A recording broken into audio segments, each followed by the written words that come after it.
Israel kembali menyerang di Khan Yunis, Gaza Selatan lewat serangan udara hingga menewaskan pemimpin politik Hamas Salah al-Bardawil pada Minggu waktu setempat. Mengutip Reuters, media pro-Hamas mengatakan bahwa serangan udara tersebut menewaskan Bardawil yang merupakan anggota kantor politik kelompok tersebut.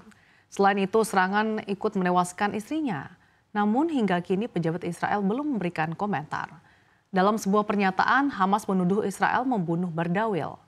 Bardawil tewas saat sedang melaksanakan sholat bersama istrinya ketika sebuah rudal Israel menghantam tenda tempat tinggal mereka di Khan Yunis. Akibat serangan ini, Hamas juga berkata bahwa darah istri dan para syuhada akan terus menyulut pertempuran, pembebasan, dan kemerdekaan.